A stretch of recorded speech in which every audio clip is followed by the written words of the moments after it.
Hello बच्चों। तो चलिए हम लोग फिर से पार्ट टू जो है बिहार बोर्ड 10th क्लास का मैथ का ऑब्जेक्टिव जो है कम से कम 10 प्रश्न तो इस वीडियो में करेंगे। इससे पहले का भी वीडियो बहुत सारा डाला हुआ है जो कि मैथ का ऑब्जेक्टिव है 2027 में देना चाहते हैं एग्जाम, तो इन सभी वीडियो को देखना आपके लिए जरूरी, बहुत ज़्यादा जरूरी है। ठीक ना? क्योंकि इसी टाइप of प्रश्न पूछे गए हैं। ये सभी प्रश्न जो है आप देखेंगे तो 2011 में, 2021 में, 2021 में प्रथम द्वितीय पाली में यानी कि पूछे गए हैं। ठीक। और आगामी जो प्रश्न एग्जाम है 2027 उसमें भी पूछे जा सकते हैं, तो एक बार जरूर आपको देखना चाहिए। सबसे पहला नंबर प्रश्न देखेंगे तो दिया हुआ है कि यूक्लिड विभाजन एल्गोरिथम दो धनात्मक पूर्णांकों के निम्न में से किसे परिकलित करने की तकनीक है। तो यह जो होता है मौसा का क्या है, तो ऑप्शन नंबर क्या हो गया, डी। क्लियर। अब दो नंबर प्रश्न देखेंगे तो दिया हुआ है कि 45 तथा 60 का मौसा क्या होगा। ठीक ना? तो 45 और 60 का मौसा करा है तो आप किसी भी तरह से निकाल सकते हैं। ठीक है ना? तो 45 से कम 45 भाग विधि से लिखिए, निकालिए, अभाज्य गुणनफल विधि से निकालिए। ठीक है ना? आप किसी भी तरह से निकाल सकते हैं। 15 या कितना हो गया, तो 45 हो गया। यानी कि हम लोगों का मौसा क्या हो गया, तो 15 हो गया। ठीक ना? यानी कि ऑप्शन नंबर क्या हो गया, तो बी। ऑप्शन नंबर डी हो गया, यानी कि मौसा हो गया। यह हर टाइप का प्रश्न आपको यहाँ पर मिलेगा। ठीक ना? तो देखिए कह रहा था क्या कि 45 तथा 60 का मौसा क्या होगा, तो 45 और 60 का मौसा निकालिएगा तो हमारा हो जाएगा 15। क्लियर। अगला नंबर प्रश्न देखेंगे तो दिया हुआ है क्या कि एक अशून्य परिमेय संख्या और एक अशून्य परिमेय संख्या और अपरिमेय संख्याओं का गुणनफल क्या होता है। यानी कि एक परिमेय संख्या और अपरिमेय संख्या का गुणनफल हमेशा जो होता है तो अपरिमेय संख्या होता है। तो अपरिमेय संख्या है क्या, तो हमेशा अपरिमेय संख्या होता है। Option number B. जैसे मान लीजिए कि दो एक परिमेय संख्या है और एगो रूट में 3 लेते हैं अपरिमेय संख्या, और इसको गुना कीजिए तो दो रूट कितना हो जाएगा, तो 3, यानी कि क्या हो गया, तो अपरिमेय संख्या हो गया। इसी तरह से मान लीजिए कि हम लेते हैं कितना, 2√2, एक जाकर के अपरिमेय संख्या हो गया, यहाँ पर जाकर के एक ले लेते हैं परिमेय संख्या। मान लीजिए कि 1/2 ले लिया, तो देखिए 2 से 2 कट जाएगा, रूट में कितना बचेगा, 2, जो कि क्या हो गया, तो अपरिमेय संख्या। यानी कि एक परिमेय संख्या और एक अपरिमेय संख्या का गुणनफल हमेशा क्या होता है, तो अपरिमेय संख्या होता है। ठीक ना? चलिए अगला नंबर प्रश्न हम लोग देखते हैं। 3 नंबर हो गया, 4 नंबर देखते हैं। बार बार कह रहे हैं कि इन सभी वीडियो को जाकर के पूरा का पूरा देखिएगा अंत तक ला, ताकि एक भी प्रश्न आपको छूटे नहीं। देखिए यहाँ पर दिया हुआ है कि एक धनात्मक पूर्णांक है, तो धनात्मक सम पूर्णांक का मान क्या होगा। देखिए तो धनात्मक सम पूर्णांक का मान क्या हो जाएगा, तो कह रहा है ना कि 2p हो जाएगा। धनात्मक सम पूर्णांक कह रहा है कि 2p हो जाएगा, यानी कि ऑप्शन नंबर क्या हो जाएगा, तो ए हो जाएगा। जो कि जा करके p+1 होगा नहीं, p कभी होगा नहीं, 2p+1 होगा नहीं, क्योंकि ये विषम पूर्णांक के रूप में आ जाता है। ये तो है ही नहीं, ये भी एक विषम पूर्णांक है, इसके आगे 2 लगा हुआ ना होना चाहिए था, तब विषम पूर्णांक के रूप में होता। लेकिन यह क्या है, तो 2p है, तो यह इसको कहेंगे क्या, तो धनात्मक समपूर्णांक के रूप में हो जाएगा, यानी कि ऑप्शन नंबर क्या हो जाएगा, तो ए हो जाएगा। फिर उसी तरह से प्रश्न देखिएगा तो किसी धनात्मक पूर्णांक p के लिए प्रत्येक धनात्मक विषम पूर्णांक क्या होगा।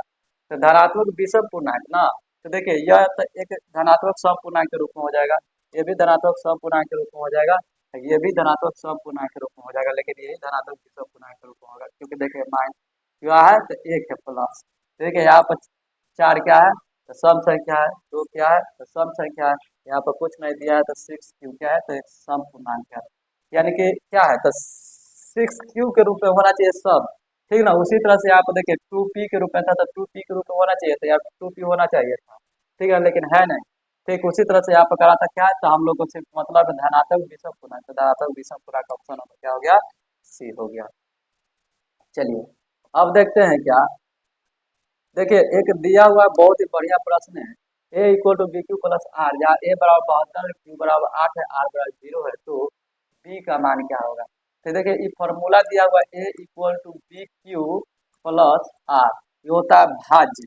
क्या होता है, भाज्य बराबर भाजक, भाज्य बराबर भाजक इंटू होता है भागफल, और प्लस क्या होता है, तो शेषफल होता है, शेष फल होता है। अब इसी को हम लोग को बैठा देना है, ठीक ना। तो देखिए ए बराबर दिया हुआ कितना, तो 72, तो 72 लिख देंगे, इक्वल टू कर देंगे बी बराबर दिया हुआ है क्या, तो बी का तो मान है हम लोग को निकालना है। क्यू का मान दिया हुआ कितना, तो 8 है, प्लस आर का मान कितना है, तो 0 है। ठीक ना। तो देखिए अभी क्या हो जाएगा, 72 इक्वल टू 8, बी 8 है, 8 से कटेगा 9 मरते, यानी कि 9 हो गया, यानी कि बी बराबर कितना हो गया, 9, यानी कि 9 8 72, यानी कि 9। देखिए तो ऑप्शन में है क्या, तो 6 का ऑप्शन नंबर क्या हो गया, तो ये हो गया। इस टाइप का बहुत सारे प्रश्न दिया हुआ है, आप सभी के सभी बना लीजिएगा, और इस टाइप का प्रश्न हमेशा पूछा जाता है, हर साल पूछा जाता है। तो एक भी प्रश्न अब पूछना छूटना नहीं चाहिए। देखिए फॉर्मूला क्या होता है, A equal to P Q plus R होता है, यानी कि भाज्य बराबर भाजक इंटू भागफल प्लस शेषफल होता है। देखिए यहाँ पर इसका मतलब इंटू ही होता है, बाकी मान बैठा दीजिएगा, आंसर आपका चल आएगा। ठीक है ना। उसी तरह से देखिए यहाँ पर दिया हुआ है 7 नंबर प्रश्न देखेंगे, तो 7 नंबर में है क्या कि A equal to B Q plus R. ठीक ना, बी बराबर 61 है, क्यू बराबर 27 है, आर बराबर 32 है, तो जा करके ए का मान ज्ञात करना है। तो फिर से बनाएंगे वैसे, A equal to B Q plus R. ठीक ना। तो देखिए ए बराबर, ए का तो हम लोग को मान निकालना है, तो छोड़ देते हैं बी, ए बराबर मान निकालना है बी का मान दिया हुआ है कितना, तो बी का मान दिया हुआ है देखिए 61, 61 गुने क्यू का मान कितना दिया हुआ है 27, और प्लस आर का मान कितना दिया हुआ है, तो 32 दिया हुआ है। ठीक ना, यानी कि ए बराबर हम लोग को हो जाएगा क्या, तो 61 और 27 को गुना कर करके 32 को जोड़ देना है। तो चलिए गुना करते हैं 61 और 27 का। ठीक ना। तो देखिए तो 7 एकम 7, 7 छक कितना हो जाएगा 42, 2 एकम 2 और 2 छक 12, 7 2 2 4, 4 2 6 1। ऐसे में क्या करना है कि 32 को जोड़ देना है, 7 2 9, 4 3 7, 1 16, यानी कि 16 79। देखिए तो ऑप्शन में है क्या, 16 79, यानी कि ऑप्शन नंबर क्या हो गया, तो ए हो गया। ये केवा नंबर था, तो इस 7 नंबर हो गया। देखिए इस टाइप का प्रश्न दिया हुआ, बहुत सारा प्रश्न दिया हुआ है। ठीक ना। फिर एक और देखिए, ये दिया हुआ है 8 नंबर प्रश्न, तो 8 नंबर प्रश्न देखेंगे तो ऐसे ही बनाना है। 8 नंबर प्रश्न क्या करना है, तो A equal to B Q plus R. ठीक, 8 नंबर में यहाँ पर हम लोग को फिर से ए का ही मान निकालना है। तो देखिए तब बी बराबर मान कितना दिया हुआ है 43, यानी कि बी बराबर 43 हो गया, और गुना का चिन्ह दे देंगे, क्यू का मान कितना है, तो क्यू का मान है 31, प्लस आर का मान कितना दिया हुआ है, तो आर का मान है 32, तो 32 रख देंगे। अब फिर से गुणा कर दीजिए, 43 में 31 है, तो 43 से और गुना 31 करेंगे कितना हो जाएगा, तो 3 4 3 3 9, 3 4 12, 3 9 4 13 का 3, और 2 1 3 1, इसमें 32 को जोड़ दीजिए, कितना आ जाएगा 3 2 5, 3 3 6, 3 1, यानी कि 13 65, यानी कि ए का मान कितना आ जाएगा, तो 13 65, 13 65 है क्या, तो 13 65, यानी कि ऑप्शन नंबर क्या हो गया, तो ए हो गया। ठीक, उसी तरह से देखिएगा तो 9 नंबर प्रश्न है, 9 नंबर प्रश्न 10 नंबर प्रश्न दोनों तो एक ही टाइप का दिया हुआ है। तो 9 नंबर प्रश्न 10 नंबर प्रश्न, चलिए एगो हम बना देते हैं, एगो आपके लिए ही दे दें। ठीक ना। 9 नंबर प्रश्न देखिए कैसे बनाइएगा। 9 number, A equal to B Q plus R. ठीक ना, इसमें भी ए का ही मान निकालना है।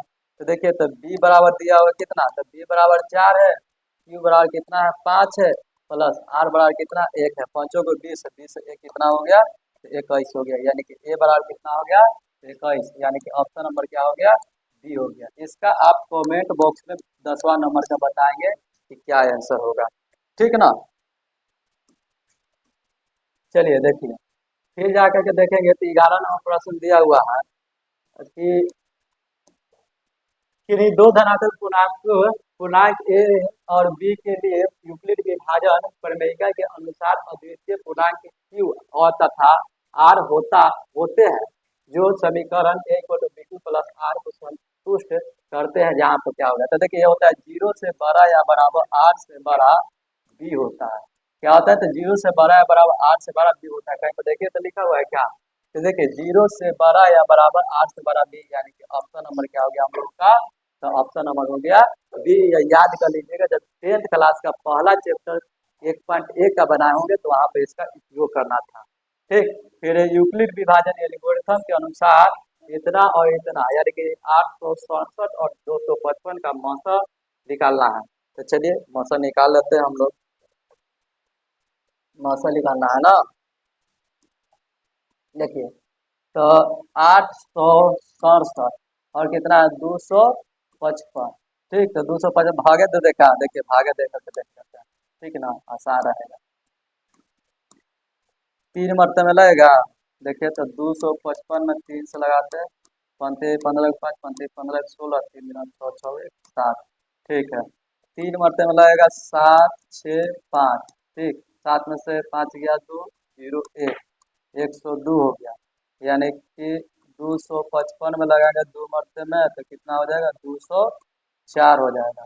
1 5 और देखिए 51 आ जाएगा। ठीक है, 51 दूना 102 कट गया, यानी कि इसका मौसा कितना आ गया। तो मौसा हम लोग का आ गया कितना।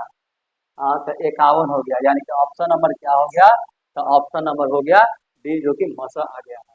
फिर से देखिए, यदि भाग एल्गोरिथम में equal to B two plus R, A बराबर दिया हुआ बी बराबर दिया हुआ तो आर का मान याद करना, यानी कि इससे पहले वाला बनाए थे तो हम जस्ट उसी प्रकार कीजिएगा कि आप बैठा दीजिएगा।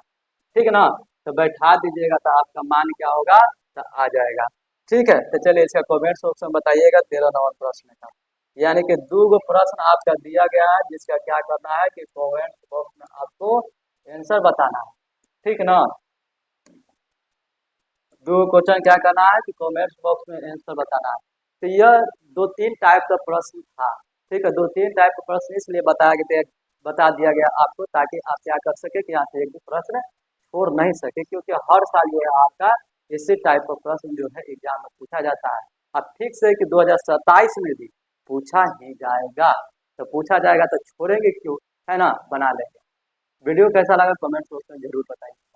अगर अभी तक ला जाकर के चैनल को सब्सक्राइब नहीं किए हैं, अगर यूट्यूब पर इंस्टाग्राम और फेसबुक पर देख रहे हैं और पेज को फॉलो नहीं किए हैं तो पेज को फॉलो कर लीजिएगा, ताकि जितना भी वीडियो डाला जाए वो सभी का लिंक आपके पास जा सके। धन्यवाद।